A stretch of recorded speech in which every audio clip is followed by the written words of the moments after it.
Assalamualaikum, my students. This is Dr. Akbar Shamsi. Today I am going to start my fifth lecture on nervous coordination. हमने previous two lectures में central nervous system ख़त्म कर लिया, जिसके अंदर पहले मैंने आपको ब्रेन पढ़ाया, उसके बाद लास्ट लेक्चर में मैंने आपको स्पाइनल कॉर्ड पढ़ा के सेंट्रल नर्वस सिस्टम कंप्लीट कर दिया। अब ये वाला जो लेक्चर है, फिफ्थ लेक्चर, इसमें मैं छोटे छोटे टॉपिक्स आपको डिफरेंट पार्ट्स में पढ़ाऊंगा, क्योंकि अब एक बड़ा टॉपिक जो रह गया वो है नर्व इम्पल्स, जो कि मेरा सिक्स्थ जो है वो लेक्चर होगा। लेकिन उससे पहले मैं छोटे मोटे बहुत सारे टॉपिक्स हैं वो कवर करना चाह रहा था इन डिफरेंट पार्ट्स। तो इस पार्ट के अंदर, ये लेक्चर 5 का फर्स्ट पार्ट है, इस पार्ट के अंदर मैं सिर्फ और सिर्फ न्यूरोग्लिया पे बात करूंगा, जिसके बारे में मैंने पहले भी जिक्र किया था अपने इंट्रोडक्शन में जब मैंने न्यूरॉन का पढ़ाया था। लेकिन उस वक्त चूँकि मैंने सेंट्रल नर्वस सिस्टम नहीं पढ़ाया था, इसलिए मैंने उस वक्त न्यूरॉन को रोक दिया था। और अब मैं आज इस फिफ्थ लेक्चर में आफ्टर कंप्लीटिंग सीएनएस न्यूरोग्लिया की बात कर लेता हूँ। तो सबसे पहले हम स्टार्ट करते हैं कि न्यूरोग्लिया क्या चीज़ होती है, इसका मतलब क्या है और इसमें क्या आता है। देखिए, इसके दो नाम हैं, इनको हम ज़्यादातर ग्लियल सेल्स कहते हैं, GLIA, ठीक है, ग्लियल सेल्स या ग्लायल सेल्स भी बोलते हैं। और ये वर्ड जिससे निकला है उसे बोलते हैं ग्रीक में ग्लू। ये जिस नाम से आया है वो है ग्रीक में जिसका मतलब होता है ग्लू, ठीक है। तो इनको ग्लायल सेल्स भी कहते हैं। अब जाहिर है कि ये नर्वस सिस्टम में यानी कि ब्रेन में पाए जाते हैं, स्पाइनल कॉर्ड में पाए जाते हैं, तो नर्वस सिस्टम में होने की वजह से इनको न्यूरोग्लिया भी कहते हैं। तो आप चाहें तो ग्लायल सेल्स अकेले बोल लें या न्यूरोग्लियल सेल्स बोल लें, एक ही बात है, ठीक है। मतलब इसका ग्लू है। अच्छा, ग्लू क्यों है? क्योंकि ये अभी मैं आपको आगे पिक्चर्स में दिखाऊंगा, ये बाकायदा से न्यूरॉन के आगे पीछे चिपके हुए होते हैं, ये न्यूरॉन के साथ होते हैं, इसलिए यहाँ से ये टर्म आया है ग्लू से ग्लाया।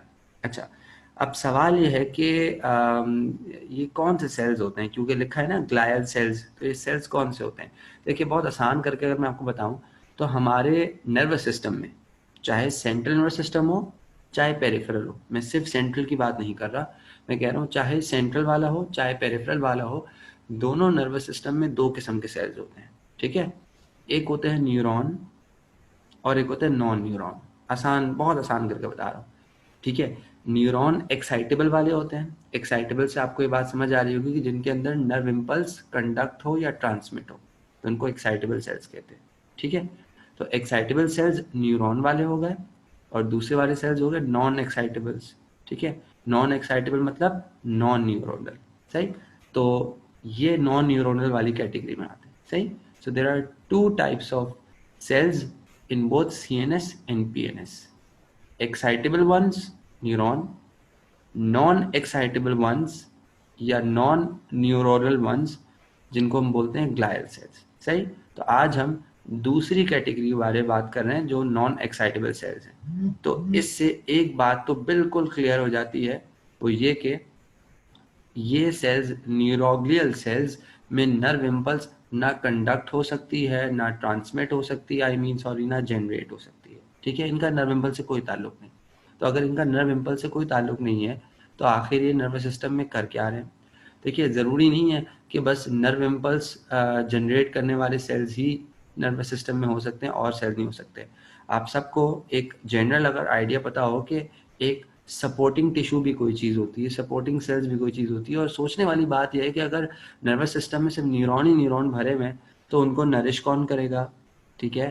उनकी मुख्तलिफ़ किस्म की, जैसे कि प्रोटेक्शन है इम्यून से, पैथोजेंस वगैरह प्रोटेक्शन है, वो कौन करेगा? बहुत सारे फंक्शंस हैं जो न्यूरॉन्स के साथ अटैच होते हैं, न्यूरॉन खुद प्ले नहीं कर सकते। न्यूरॉन्स तो खुद स्पेशलाइज सेल्स नर्व इम्पल्स के लिए। इसका मतलब ये हुआ कि कुछ सेल्स होने चाहिए, और सेल्स होने चाहिए जो न्यूरॉन का ख्याल रखें या उन बाकी सारे फंक्शन को कवर करें, ठीक है। सो इसलिए न्यूरोग्लियल सेल्स अल्लाह ने हमारे ब्रेन में, हमारे स्पाइनल कॉर्ड में, हमारे पीएनएस, मतलब पूरे सीएनएस पीएनएस में रखें, ठीक। और एक बात मैं और बताता चलूँ कि न्यूरोग्लियल सेल्स न्यूरॉन से 10 गुना ज़्यादा होते हैं, यानी इनका रेशियो 10:1 होता है, जैसे कि आपको यहाँ पे दिख रहा है 10:1 रेशियो। मतलब आप सोचें कि हमने अब तक जो सेल्स पढ़े वो सिर्फ आप इसके मुकाबले में 1/10 होते हैं, जबकि ये 10 गुना ज़्यादा हैं। और उसकी वजह ये है कि न्यूरोग्लियल सेल्स काफ़ी किस्म के होते हैं, वो मैं अभी आपको अगली पिक्चर में पढ़ाता हूँ। अच्छा, जैसे कि मैंने बताया कि न्यूरॉन को सराउंड करते हैं या उसको उसके साथ चिपके हुए होते हैं, उसको होल्ड करके रखते हैं अपने प्लेस पे, इसलिए इनको ग्लायल सेल्स भी कहते हैं। बाकी इनके फंक्शन जो लिखे हुए हैं वही वाली बात जो मैंने अभी कही कि न्यूट्रिएंट सप्लाई करना, ऑक्सीजन देना, कार्बन डाइऑक्साइड उनसे वापस लेना, ये होम्योस्टेसिस में एक तरह से आ गया। इसी तरह से न्यूरॉन्स को आपस में एक दूसरे से इंसुलेट करना। अभी ये इंसुलेट वाली बात मैं बताता हूँ, ये माइलिन शीट से कैसे, माइलिन शीट का आप सब ने ज़रूर पढ़ा होगा, सुना होगा, लेकिन वो कैसे इंसुलेट करते हैं वो मैं भी बताता हूँ। इसके अलावा जैसे कि मैंने अभी कहा कि माइक्रो ऑर्गेनिज्म से प्रोटेक्शन देना, ये सारे काम भी जो है वो इनके होते हैं। तो हम ये कह सकते हैं ऑल एंड ऑल कि neuroglial sales nervous supporting tissue बनाते हैं। Neuroglial sales nervous supporting tissue बनाते हैं। टिश्यू मैं इसलिए कह रहा हूँ बिकॉज ये एक पूरा ग्रुप ऑफ सेल्स है, कोई एक सेल की बात नहीं हो रही। ठीक है, आए चले आप देखते हैं कि वो सेल्स कौन से हैं। तो जब हम न्यूरोग्लिया के सेल्स की बात करते हैं तो देखिए ये आपको दो हिस्सों में नजर आ रहा होगा। चार किस्म के सेल्स सेंट्रल नर्वस सिस्टम में आते हैं और दो किस्म के सेल्स पेरिफेरल नर्वस सिस्टम में आते हैं। तो इस तरह से न्यूरोग्लिया में कोई 6 किस्म के सेल्स होते हैं। सही, एक का नाम एस्ट्रोसाइट, एक का नाम एपेंडाइमल, एक का नाम ओलिगोडेंड्रोसाइट और एक का नाम माइक्रोग्लिया। ये चारों सीएनएस में आते हैं। और पीएनएस वाले जो होते हैं वो एक होते हैं सैटेलाइट सेल्स और एक होते हैं शॉन सेल्स। ठीक है, ये इनकी सामने सिर्फ नाम ही नहीं लिखे बल्कि इनकी पिक्चर भी आपके सामने बनी हुई कि ये कैसे दिखते हैं। ये एग्जैक्ट इन्हीं की शेप है और ये कहाँ कहाँ होते हैं, क्या काम करते हैं, वो भी मैं आपको बताता हूँ। क्योंकि अभी हमने न्यूरोग्लिया का जो फंक्शन पढ़ा है वो तो एक जनरल वे में पढ़ा है ना। अब हम इंडिविजुअली इन सेल्स के फंक्शन पढ़ लेते हैं। बस यूँ कह लीजिए कि अगर आपने इंडिविजुअली इन सेल के सारे फंक्शंस अलग अलग याद कर लिए तो जब आप उनको कलेक्ट करेंगे, उन सारे फंक्शंस को एक जगह करेंगे तो न्यूरोग्लियल सेल्स का फंक्शन हो जाएगा। ठीक है, जब आपसे कोई जनरली न्यूरोग्लियल सेल्स के फंक्शन बोलते हैं तो आप इंडिविजुअली नहीं बनाते, आप इन सब के फंक्शंस जो है वो मर्ज करके बता देते हैं। और जब आपको अलग से बताने हो तो आप इंडिविजुअल एक सेल को बता सकते हैं। ठीक है, अब बात अगर हम करें बुक की, अनफॉर्चुनेटली तो जो हमारी सिंध टेक्स्ट बोर्ड है, मतलब जो मैं उसको तो ऑक्सफोर्ड बुक कहता हूँ, जो ऑक्सफोर्ड बुक है उसके अंदर अब अफसोस की बात है कि मुश्किल से 3 लाइनें दी हुई न्यूरोग्लिया के लिए। इसी तरह पंजाब बोर्ड का भी कुछ यही हाल है और बाकी सब जगह भी यही हाल है। तो न्यूरोग्लिया पे इतनी बात नहीं की हुई है, जो कि बड़ी सरप्राइजिंग है मेरे लिए। उसकी वजह यह है कि देखें ज़रा, हम सेंट्रल नर्वस सिस्टम पढ़ रहे हैं, हम पेरिफेरल नर्वस सिस्टम पढ़ रहे हैं, यानी हम पूरा नर्वस सिस्टम पढ़ रहे हैं। हमने ब्रेन पढ़ा, स्पाइनल कॉर्ड पढ़ा, पूरी डिटेल में पढ़ा, न्यूरॉन पढ़ रहे हैं, न्यूरॉन की टाइप्स पढ़ी, नर्व इम्पल्स कल को पढ़ेंगे। तो जो सेल 1/10 है पूरे नर्वस सिस्टम में, उस पर इतनी तवज्जो, और जो सेल्स 10 गुना हैं, जो सेल्स न्यूरॉन के और भी फंक्शन परफॉर्म कर रहे हैं, उनको भी तो पढ़ना ज़रूरी है। सिर्फ इतना पढ़ना काफ़ी नहीं कि न्यूरॉन का फंक्शन ये है, न्यूरॉन ने कैसे नर्व इम्पल्स जो है वो कंडक्ट की या उसको कैसे आगे पास किया, बस हमने पढ़ लिया। न्यूरॉन को सपोर्ट कौन कर रहा है, न्यूरॉन को इंसुलेट कौन कर रहा है, न्यूरॉन को प्रोटेक्ट कौन कर रहा है, न्यूरॉन की न्यूट्रिएंट सप्लाई कौन कर रहा है, ये सारी बातें न्यूरॉन से अटैच्ड हैं। इसलिए न्यूरोग्लिया की सिग्निफिकेंस बहुत ज़्यादा है और इन सेल्स को इंडिविजुअली पढ़ना भी ज़रूरी है। तो अब हम इंडिविजुअली इन सेल्स को एक एक करके उनके फंक्शंस पढ़ लेते हैं। सबसे पहले तो मैं आपको इसका एक टेबल पढ़ा दूँ। ये देखिए बहुत अच्छी पिक्चर है जिसके अंदर आपको फंक्शंस भी दिए गए हैं और बाकायदा से उसकी डिस्ट्रीब्यूशन भी है। जैसे कि मैंने भी आपको बताया कि सेंट्रल नर्वस सिस्टम के अंदर 4 किस्म के सेल्स हैं, वो चारों यहाँ लिखे हैं, एस्ट्रोसाइट, ओलिगोडेंड्रोसाइट, माइक्रोग्लिया, एपेंडाइमल। और पेरिफेरल नर्वस सिस्टम के सेल्स ये 2 हैं। ठीक है, यहाँ डैश इसलिए लगा बिकॉज ये 2 ही हैं। अच्छा, अब इस टेबल की अच्छी बात यह है कि पीएनएस के इन्होंने जो सेल्स लिखे वो इन दोनों के नीचे रखे हैं। ये चाहते तो अलग भी कर सकते थे, लेकिन इन दोनों की क्यों नीचे लिखे, बिकॉज यहाँ पे फंक्शंस हैं। अब ये जो फंक्शंस है ना, ये वाले जो लिखे हैं, ये फंक्शंस एस्ट्रोसाइट के भी हैं और सैटेलाइट के भी हैं। या यूं कह लीजिए कि पीएनएस में जो सैटेलाइट है वो बिल्कुल एस्ट्रोसाइट के बराबर है, और पीएनएस में जो शॉन सेल का फंक्शन है वो बिल्कुल ओलिगोडेंड्रोसाइट का होता है। या यूं कह लें आप इसको इस तरह कि जो फंक्शन ओलिगोडेंड्रोसाइट का सीएनएस में होता है वही फंक्शन पीएनएस में शॉन सेल का होता है। सही है, दोनों बस अलग अलग नाम है। ठीक है, लेकिन दोनों का फंक्शन एक है, बस फर्क यह है कि वो सीएनएस में है, पीएनएस में। इसी तरह इन दोनों के फंक्शन ऑलमोस्ट सिमिलर है, वो एस्ट्रोसाइट सीएनएस में लगता है और सैटेलाइट सेल पीएनएस में लगता है। ठीक, तो इसलिए इन्होंने ऐसा प्लेस किया। ये चाहते थे 2 सेल को अलग करते, लेकिन फिर यही फंक्शन जो है वो सैटेलाइट और शॉन सेल के आगे फिर लिखने पड़ते, तो इन्होंने उसको एक ही लाइन में कर दिया। माइक्रोग्ली और एपेंडाइमल सेल के साथ क्योंकि पीएनएस में ऐसा कोई उसके कंपेरेबल या उस जैसा नहीं है कोई सेल, तो इसलिए उन्होंने वहाँ डैश लगाया हुआ, सिंपल है। ठीक है, तो आपके सामने फंक्शन आ जाते हैं। एस्ट्रोसाइट का फंक्शन क्या है? एस्ट्रोसाइट के फंक्शन 4-5 होते हैं। एक के एक्स्ट्रा सेलुलर एनवायरनमेंट को मेंटेन करना। कैसे मेंटेन करना वो मैं भी आपको बताता हूँ। अब जैसे कि ये देखिए न्यूरॉन है, इस न्यूरॉन के अराउंड, अच्छा पहले मैं एक बात ज़रा बता दूँ, मैं अगली पिक्चर से उसके बाद वापस आता हूँ। ये देखिए पहले तो एस्ट्रोसाइट, एस्ट्रोसाइट आपको ये दिख रहा है। एस्ट्रोसाइट क्यों ऐसा कहलाता है? एस्ट्रो वर्ड स्टार से आया है, ये स्टार शेप के होते हैं। स्टार शेप का मतलब यहाँ पे ये जैसे इनका न्यूक्लियस है, सेल है, इनके इतने प्रोसेसेस निकलते हैं कि इनकी स्टार लाइक अपीयरेंस होती है। ठीक है, और बाकायदा से इनके प्रोसेसेस ऐसे, ये कैपिलरी है, बाकायदा से ब्लड कैपिलरी है, और आप देख सकते हैं कैसे ब्लड कैपिलरी के ऊपर इसके प्रोसेसेस हैं। इनको फीट कहते हैं। ये बाकायदा से एस्ट्रोसाइट के फीट हैं। फुट सिंगुलर है, बहुत सारे हैं तो फीट कह रहा हूँ। ये बाकायदा इस पर अटैच हो रहे हैं। या आप इसको अगर दूसरी पिक्चर से देखें तो इस पिक्चर में भी अगर आप देखें तो ये रहा न्यूरॉन, ये गिच पिच हो रहा है, लेकिन इसलिए जो कह रहा हूँ जो सेल में फोकस करा रहा है वही करें। ये देखिए न्यूरॉन है, ये ग्रीन कलर का एस्ट्रोसाइट, एक इधर बना हुआ है एक इधर बना हुआ है, सही है। और आप देख सकते हैं कि एस्ट्रोसाइट के बहुत सारे एक्सटेंशंस हैं, सही है। कुछ आप देख रहे हैं आगे न्यूरॉन से लग रही हैं वाली, और कुछ आप देखे जाके किससे लग रही है? ब्लड कैपिलरी से। समझ तो थोड़ा बहुत आ गया होगा कि इसका काम क्या है। इसका काम यह है कि ब्लड से न्यूट्रिशन लेके न्यूरॉन को देना। एस्ट्रोसाइट का फंक्शन क्या है? ब्लड से न्यूट्रिशन लेके न्यूरॉन को देना। अब जाहिर है कि ये पीछे वाइट बैकग्राउंड है, ये क्या है? अगर ब्लड कैपिलरी ये है तो पीछे वाइट बैकग्राउंड क्या है? एक्स्ट्रा सेलुलर एनवायरनमेंट हुआ ना। इसका मतलब ये हुआ कि ब्लड से चीज़ें लेके एक्स्ट्रा सेलुलर एनवायरनमेंट को देना और न्यूरॉन को देना, न्यूरॉन से चीज़ें लेके एक्स्ट्रा सेलुलर एनवायरनमेंट को देना, वापस ब्लड को देना। यानी थर्ड पार्टी का काम करते हैं। ऑक्सीजन कार्बन डाइऑक्साइड का लेन देन, न्यूट्रिएंट्स का लेन देन, वेस्ट प्रोडक्ट का लेन देन, ये सब इनका फंक्शन है।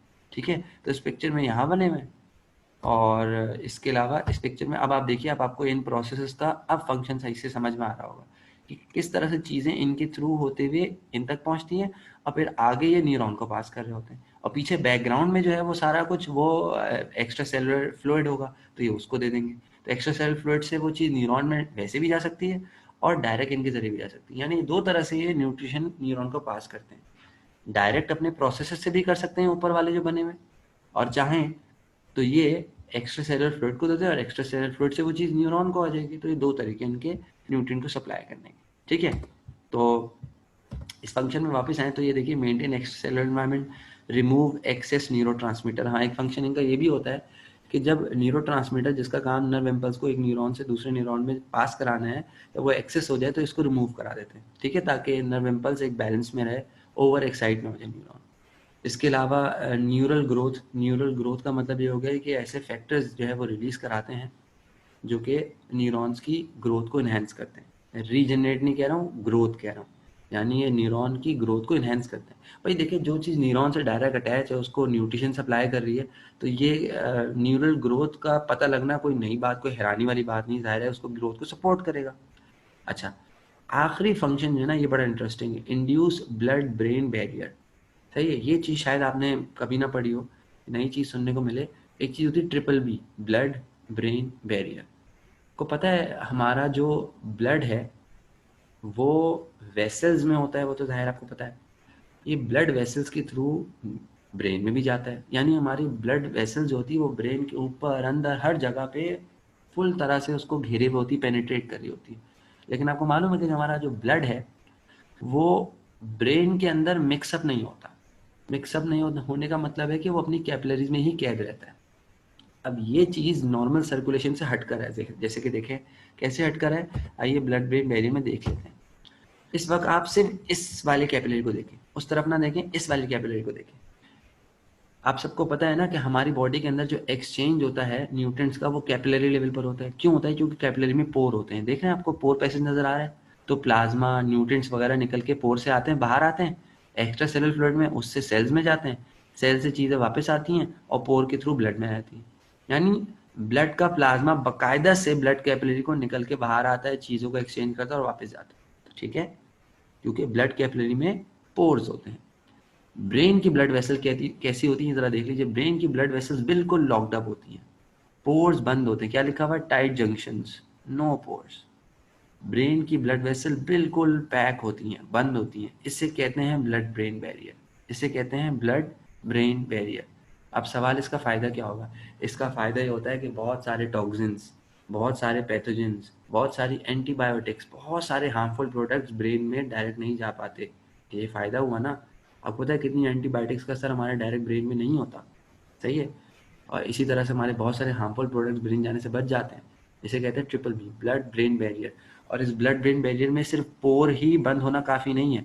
आप इस ब्लड वेसल के अराउंड देखें तो आपको एक केसिंग सी नज़र आ रही होगी, ऐसा लग रहा होगा जैसे कि वो नहीं था, वो नेफ्रॉन के अंदर होता है बोमन्स कैप्सूल, उस जैसी शेप नज़र आ रही होगी, ऐसा लग रहा है कोई चीज़ कैप्सुलेट करी।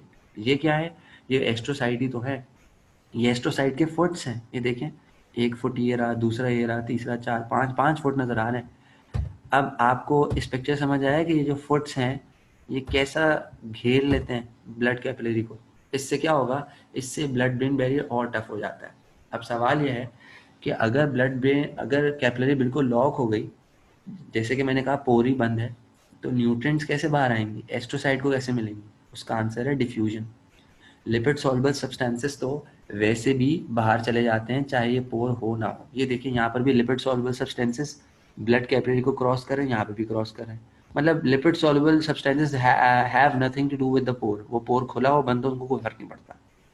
लेकिन जिन चीज़ों को पोर से पास करना था उनका क्या होगा, उनके लिए होते हैं कैरियर चैनल, उनके लिए होते हैं कैरियर्स, ठीक है, कैरियर चैनल बोला था, सॉरी, कैरियर प्रोटीन्स। तो उनकी कैरियर के थ्रू होती है। फॉर एग्जाम्पल ग्लूकोज के बकायदा कैरियर मॉलिक्यूल्स होते हैं, तो ग्लूकोज को यहाँ से पास करा के एस्ट्रोसाइट में जाते हैं। आप समझे, एस्ट्रोसाइट की सिग्निफिकेंस बढ़ गई। ब्लड वेसल बिल्कुल लॉक्ड अप है, बिल्कुल पोर बंद है, तो उसकी वजह से जो चीज़ लिपिड सॉल्युबल वो तो पास कर जाएगी, जो चीज़ पास नहीं कर पाएगी उनको लेकर कैरियर प्रोटीन्स लेके पास होंगे, फॉर एग्जांपल ग्लूकोज, और वो ग्लूकोज रवाना हो जाएगा एस्ट्रोसाइट के प्रोसेस में, एस्ट्रोसाइट के प्रोसेस से होता हुआ वो न्यूरॉन पहुंच जाएगा। तो इस तरह से न्यूट्रिएंट्स जो है वो मिलती हैं। तो ये एस्ट्रोसाइट का फ़ायदा भी हो गया, ब्लड ब्रेन बैरियर की भी वो हो गई, एक तरह से सेलेक्टिव परमिएबल है, किसको जाने देना है किसको जाने नहीं देना है ये डिसाइड करेंगे कैरियर प्रोटीन्स, ठीक है, हर चीज़ नहीं पास कर पाएगी।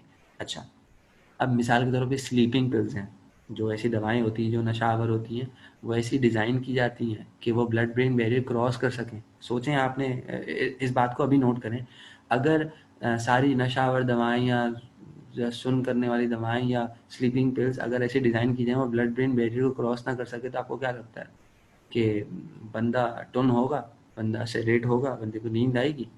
समझ आई? तो ये वो ब्लड ब्रेन बैरियर को क्रॉस करने के हिसाब से डिज़ाइन की जाती हैं, ठीक। तो ये एस्ट्रोसाइट का एक फंक्शन है, यानी एस्ट्रोसाइट भी इस ब्लड ब्रेन बैरियर को बिल्ड करने में अपना रोल प्ले कर रहे हैं, ठीक। तो ये हो गया एस्ट्रोसाइट का फंक्शन।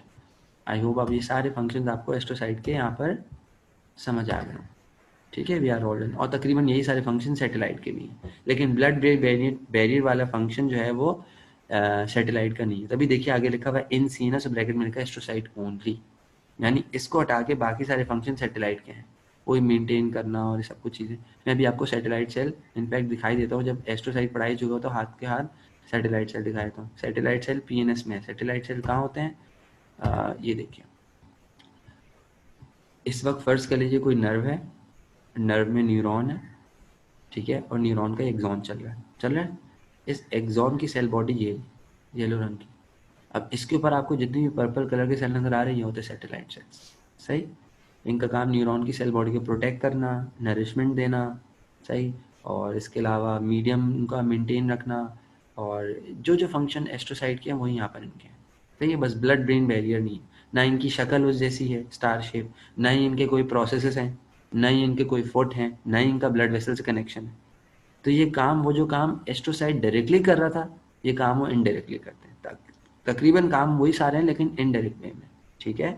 याद रखिएगा कि ये पेरिफेरल नर्वस सिस्टम के न्यूरॉन्स के ऊपर हैं, और एस्ट्रोसाइट सेंट्रल नर्वस सिस्टम के न्यूरॉन के ऊपर है, सेंट्रल नर्वस सिस्टम का न्यूरॉन है, ठीक है। Okay, coming back to the table, ये हो गया। अब हम बात कर लेते हैं इन सेल्स की। अब ये भी दो सेल्स वही अलग अलग बस नाम है, लेकिन एक सीएनएस में एक पीएनएस में, फंक्शन एक ही है। एक का नाम है ओलिगोडेंड्रोसाइट और एक का नाम है शॉन सेल।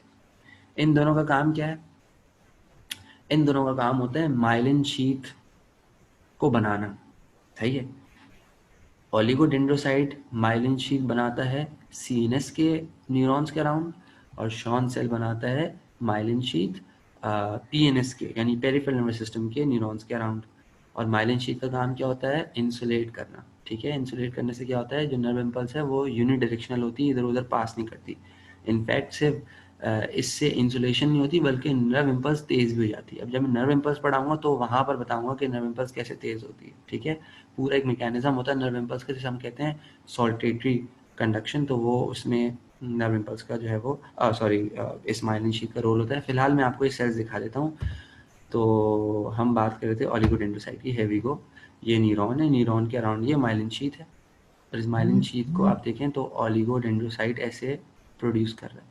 ओलिगोडेंड्रोसाइट की कुछ कुछ शक्ल या कुछ कुछ तरीक़ाकार इस वक्त एस्ट्रोसाइट जैसा ही है, वही लंबे लंबे प्रोसेस निकल रहे हैं और वो यहाँ आ रहे हैं। लेकिन ये उस तरह से नहीं है फुट, ये यहाँ पे ब्लड कैपिलरी नहीं, फ़र्क है। माना कि इसके लंबे लंबे एक्सटेंशन उसी तरह से हैं, लेकिन ये ना ही ब्लड कैपिलरी है ना ही इसके फुट हैं। तो ये इस तरह से माइलिन शीथ बनाते हैं और इसके अराउंड करते हैं, सही। और जिन पॉइंट से माइलिन शीथ नहीं बनती उन्हें नोड ऑफ रैनवीर कहते हैं। इन्हीं पे जो नर्व इम्पल्स है वैसे जम करती है बाकायदा से, सही। तो इससे नर्व इम्पल्स तेज भी होती है। तो myelinated neurons have an advantage क्योंकि नर्व इम्पल्स तेज होती है, ठीक। ये सीएनएस का न्यूरॉन होगा। और अगर बिल्कुल फर्ज कर लीजिए पीएनएस का न्यूरॉन हो तो माइलिन शीथ के अराउंड कुछ ऐसा होगा। देखिए वही न्यूरॉन है लेकिन पेरिफेरल नर्वस सिस्टम का है, सही है। ये देखिए न्यूक्लियस है, न्यूरॉन की सेल बॉडी है, ये एक्सॉन है इसके अंदर, और ये माइलिन शीथ है, ये नोड ऑफ रैनवीर है। अब इसको ज़रा बड़ा करके देखें तो ये रहा एक्सॉन सेंटर में, एक्सॉन के अंदर न्यूरोफिब्रिल्स हैं।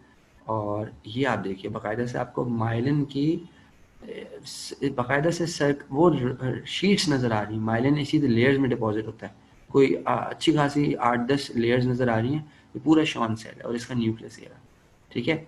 यानी यूँ समझ लीजिए कि इसका इसका दिखने में कुछ फ़र्क ऐसा है कि एपेंडाइमल से ओलिगोडेंड्रोसाइट सेल थोड़ा दूर होता है, लेकिन माइलिन शीथ बनाता है न्यूरॉन के अराउंड है, सही। लेकिन शॉन सेल एक्चुअल में खुद ही एक्सॉन के अराउंड होता है माइलिन शीथ समेत, या यूँ कह लें कि शॉन सेल उसी माइलिन शीथ के अंदर इमर्स हुआ होता है। यानी कि बस आपको सिर्फ माइलिन शीथ ढूंढने की ज़रूरत है, आपको शॉन सेल खुद ही उसके साथ अटैच मिल जाएगा, ठीक है। तो ये हो गया आपके ओलिगोडेंड्रोसाइट और शॉन सेल। अब चलते हैं माइक्रोग्लिया की तरफ। माइक्रोग्लिया का क्या क्या फंक्शन होता है? माइक्रोग्लिया जो है ना वो डिफेंस के सेल्स होते हैं, ये वही पैथोजन माइक्रो ऑर्गेनिज्म के खिलाफ इम्यूनिटी प्रोवाइड करते हैं। अच्छा, अभी तो उनका नाम है माइक्रोग्लिया, माइक्रो मतलब छोटा, लेकिन जब भी कोई पैथोजन आता है तो ये कन्वर्ट हो जाता है मैक्रोफेजेस में, ये बढ़ जाते हैं, एक्टिवेट हो जाते हैं। और जब एक्टिवेट हो जाते हैं तो ये फुल फ्लैश जैसे खतरनाक जो है वो नज़र आते हैं, जिसके मैं आपको यहाँ पे दिखाने लगा हूँ। ये माइक्रोग्लिया और ये एक्टिवेट होना शुरू हो गया है, इसका सेल साइज बड़ा हो गया, मैक्रोफेज बन जाएगा।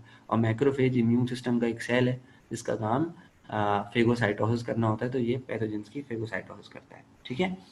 ये हो गया माइक्रोग्लिया। इससे मुझे एक बात याद आई, मैंने अपनी क्लासेस में पहले भी बताई हुई है इम्यून सिस्टम के टॉपिक में, वो ये कि देखें एक मैक्रोफेज वो होते हैं जो ब्लड में पहले से घूम रहे हैं, सही। वो एग्जिस्टिंग मैक्रोफेजेस हैं, वो वॉन्डरिंग मैक्रोफेजेस जो पहले से ही मैक्रोफेजेस हैं। अल्लाह ने एक किस्म के मैक्रोफेजेस और दिए हैं, वो हर टिश्यू में अलग अलग होते हैं। यानी दो तरह के मैक्रोफेजेस हैं, एक वो जो ब्लड में घूमते रहते हैं और एक वो जो हर टिश्यू के पास अपने अपने हैं। ये बिल्कुल ऐसे ही है पुलिस वाली मिसाल जो मैंने पहले भी दी थी, कि एक पुलिस वो होती है जो कि कुछ बिल्डिंग जो हाई प्रोफाइल बिल्डिंग होती है उनके साथ ही रहती है, वो हिलती नहीं वहाँ से। जिस तरह के बहुत सारी गवर्नमेंट की ऑफिशियल्स की बिल्डिंग होती है वो उनके साथ पुलिस में रहती है, सही है। और एक पुलिस वो होती है जो राउंड मारती रहती है, जो सर्विलेंस करती रहती है। तो सही मानों में मोबाइल किसे कहना चाहिए? मोबाइल वो पुलिस है जो घूम फिर रही है, सही है। पुलिस दोनों ही है, लेकिन एक मोबाइल है और एक जो है रेजिडेंट पुलिस है। हम मोबाइल दोनों को कहते हैं।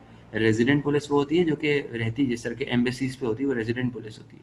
इसी तरह से मैक्रोफेजेस दो तरह के होते हैं, एक वो जो घूमते फिरते रहते हैं ब्लड में, उन्हें कहते हैं वॉन्डरिंग मैक्रोफेजेस। और एक जो होते हैं जो कि टिश्यू में फिक्स रहते हैं, उन्हें कहते हैं fix tissue macrophages, FTM, fixed tissue macrophages. तो अब बताएं माइक्रोग्लिया क्या है?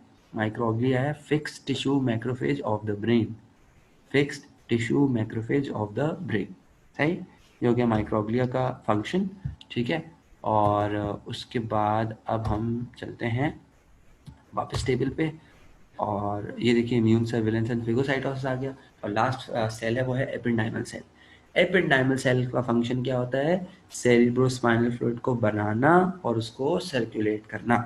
मैंने अपनी तीसरे लेक्चर में जब ब्रेन पढ़ाया था तो मैंने आपको बताया था सेरिब्रोस्पाइनल फ्लूइड कहाँ प्रोड्यूस होता है और कहाँ ज़्यादातर रहता है, प्रोड्यूस होता है वेंट्रिकल्स में। मैंने बताया था ब्रेन में 4 वेंट्रिकल्स होते हैं, 2 लेटरल वेंट्रिकल्स, एक थर्ड वेंट्रिकल और एक फोर्थ वेंट्रिकल। तो बाकायदा से लेटरल वेंट्रिकल्स और थर्ड वेंट्रिकल के अंदर एपेंडाइमल सेल्स होते हैं। सही है, एक खास किस्म की आर्टरी होती है, इसका नाम होता है कोरोइडल आर्टरी। क्या नाम होता है? कोरोइडल आर्टरी, जो कि वेंट्रिकल्स में मौजूद होती है। बल्कि मैं आपको दिखाई देता हूँ, ये देखें, ये आ गए हम एपेंडाइमल सेल्स लोकेशन। ये अच्छा जी, जरा पहले पिक्चर को समझ लेना ताकि आपको समझ में आ जाए। ये देखिए ड्यूरा, याद है मेनिंजेस पढ़ाई थी, ये आउटर मैटर है, ड्यूरा मैटर। उसके नीचे ये क्या है? Arachnoid matter. ये पहली लेयर हो गई, ये दूसरी लेयर हो गई, और तीसरी वाली लेयर क्या पढ़ाई थी? पाया। ड्यूरा, एरेक्नॉइड, पाया, डैप। सही। और ये कौन सी स्पेस है? यह सब एरेक्नॉइड स्पेस, एरेक्नॉइड के नीचे, पाया से ऊपर। ये देखिए, ये जो ब्लू कलर की मैंने बताया था ना, इसी के अंदर CSF होता है। सही। तो इसके अंदर तो CSF होता है CSF बनने के बाद। अभी मैं CSF बनने की बात कर रहा हूँ। सही है, ये तो आफ्टर बीइंग फाउंड है। तो अब पाया के अंदर आए तो ये आपको एक स्पेस ही नजर आ रही है। ये स्पेस क्या है? वेंट्रिकल। सही है। ये ब्रेन का सेक्शन कुछ ऐसी जगह से लिया गया है जिसके अंदर वेंट्रिकल भी आ जाए, कुछ ब्रेन का हिस्सा भी आ जाए, देखिए लिखा हुआ ब्रेन सब्सटेंस, तीनों मेनिंजेस भी आ जाए, और आपको वो आर्टरी भी दिख जाए जिसकी बात मैं कर रहा था। ये देखिए आर्टरी आ रही है, और आर्टरी आते हुए क्या लिखा हुआ? करोइड आर्टरी। सही है, पूरा एक प्लेक्सस होता है, एक गुच्छा होता है, उसके अंदर आर्टरी होती है, कोरोइड आर्टरी। इस कोरोइड आर्टरी की बाउंड्री अगर देखें तो आपको ब्राउन कलर की नजर आ रही बाउंड्री। इस ब्राउन कलर की बाउंड्री के अंदर एपेंडाइमल सेल्स होते हैं। सही। तो कहाँ? ब्रेन के अंदर वेंट्रिकल्स, वेंट्रिकल के अंदर कोरोइड आर्टरी, कोरोइड आर्टरी के अराउंड एपेंडाइमल सेल्स होते हैं, और वो एपेंडाइमल सेल्स इस वेंट्रिकल की स्पेस के अंदर, इस खला के अंदर, इस कैविटी के अंदर सेरिब्रोस्पाइनल फ्लूइड बनाते हैं। कैसे? ये भी देख लीजिए, ये देखिए एपेंडाइमल सेल। अब ये क्या पिक्चर हुई है? ये एक्चुअल में कोरोइड, मैंने अभी आपको क्या बताया, मैंने कहा था ना कि आर्टरी के अराउंड है। यूँ समझ लीजिए कि मैं यहाँ पर इस जगह पे सेक्शन ले रहा हूँ, मैं यहाँ से कट लगाता हूँ। ये देखिए कर्सर, देखिए कर्सर, यहाँ से लेके मैंने तक कट लगाया ऐसे। ठीक है। अगर मैं ऐसे कट लगाऊं तो आर्टरी का क्रॉस सेक्शन मिलेगा और साथ में लेयर्स मिलेंगी। अब आप इसको, इस पिक्चर को देखिए, ये देखिए, ये आपको आर्टरी नजर आ रही है, ये कैपिलरी है वही कोरोइड आर्टरी की। इसके अराउंड आपको ये पूरा एक सेल की लेयर नजर आ रही होगी, ये एपेंडाइमल सेल। सही है। एपेंडाइमल सेल के लंबे लंबे सीलिया होते हैं, वो आपको दिख रहे होंगे। सही। ये बाहर की तरफ वेंट्रिकल है, जितनी भी वाइट स्पेस है ये क्या है? ये सारी वेंट्रिकल की स्पेस है। तो बाकायदा से जो ब्लड से जो चीज़ें फिल्टर होती हैं वो फिल्टर होकर एपेंडाइमल सेल में आती हैं, और एपेंडाइमल सेल उसको बाहर निकाल देता है। क्या लिखा हुआ है? CSF forms as a filtrate containing glucose, oxygen, vitamin, ions. मैंने आपको थर्ड लेक्चर जो ब्रेन का था उसमें बताया था सेरिब्रोस्पाइनल फ्लूइड का रोल क्या होता है। रोल ये होता है कि जो न्यूट्रिएंट्स होते हैं, जो वेस्ट प्रोडक्ट्स होते हैं, बिल्कुल वही काम करना जो कि ब्लड का है। और आज मैंने आपको बताया कि ब्लड ब्रेन से डायरेक्ट कांटेक्ट में नहीं आता। तो ब्लड अगर ब्रेन से डायरेक्ट कांटेक्ट में नहीं आता तो कोई ना कोई बीच का, कोई ना कोई एक मीडियम होना चाहिए ना, जो कि ब्रेन से चीज़ें ले, ब्लड से चीज़ें लेके किसको पास करे? ब्रेन को। तो अब आपको सारी बातों का जवाब मिल गया होगा कि किस तरह से ब्लड से चीज़ें निकल निकल के यहाँ पे आती हैं, और एपेंडाइमल सेल सारी उन चीज़ों को निकाल के एक बाकायदा से फ्लूइड की शक्ल में प्रोड्यूस करता है। इसका नाम क्या होता है? Cerebrospinal fluid. क्या क्या चीज़ें मौजूद हैं वो सब आपके सामने मेंशन है, वाइटामिन, आयरन, सब कुछ। तो सेरिब्रोस्पाइनल फ्लूइड वो मीडियम हो गया। ठीक है। और जितनी भी वेस्ट और अननेसेसरी सॉल्यूट्स हैं वो यहाँ से वापस एब्जॉर्ब हो जाएंगी। सो CSF का काम सारी खराब चीज़ें वापस करना और सारी काम काम की चीज़ें हासिल करना। और इन्हें सिक्रीट कौन कर रहा है? Ependymal sales. किसको लाइन कर रहा है? Choroid artery. कोरोइड आर्टरी की कैपिलरीज कहाँ है? जहाँ पर मेन आर्टरी आती है। ठीक है। अब वो कहाँ से आती है? सब एरेक्नॉइड स्पेस से आती है ब्रेन के अंदर। सही। और जब सेरिब्रोस्पाइनल फ्लूइड इस कैविटी में बन जाएगा तो यहाँ से होता हुआ डिफ्यूज करके इस सब एरेक्नॉइड स्पेस में आ जाएगा। जब प्रोड्यूस आ जाएगा फ्लूइड तो यहाँ होगा ना, सेरिब्रोस्पाइनल फ्लूइड बन गया। अब बनने के बाद वो पाया मैटर से डिफ्यूज होगा, डिफ्यूज होकर इधर आ जाएगा सब एरेक्नॉइड में, फिर वो यहीं रहता है। ठीक है। ऐसा नहीं सारा का सारा यहीं आ जाएगा, कुछ यहीं होगा, कुछ यहाँ होगा। तो इस तरह से आपकी सारी बातों का जवाब आपको मिल गया। आफ्टर बीइंग फॉर्म वो इधर भी आ गया, कुछ इधर भी है, और बाकी जिसको काम करना है डिफ्यूजन का और वो सारा न्यूट्रिएंट का एक्सचेंज का, वो भी करता रहेगा। That's it. ये आपके सारे जो है वो सेल्स कंप्लीट हो गए। ठीक है। सो आफ्टर जो है डिस्कसिंग ऑल द सेल्स, अब आप इस पिक्चर को देखें तो आपको सारे सेल समझ में आ जाएंगे। ये देखिए एपिडेर्मल सेल्स हैं, ये देखिए ग्रीन कलर का एस्ट्रोसाइट है, ये तो ब्लड कैपिलरी है, ये न्यूरॉन हो गया। ये देखिए ब्लू कलर के एपिडेर्मल सेल्स हो गए। एपिडेर्मल सेल माइलिन शीट बनाते हैं ना, ये देखिए माइलिन शीट। सही, ये वाले सेल माइक्रोग्लिया हो गए। सही। इसमें आपको सैटेलाइट सेल्स वो नजर नहीं आ रहे, कौन से वाले? Schwann cell. क्यों? ये पिक्चर सीएनएस की है। वो दो सेल्स किसके होते हैं? पेरिफेरल नर्वस सिस्टम के। So that is it for neuroglia. Neuroglia मैंने कंप्लीट कर लिया। ठीक है। अब इंशाल्लाह नेक्स्ट पार्ट के अंदर मैं आपको जो दूसरा टॉपिक है वो पढ़ाऊंगा। सही है। Thank you.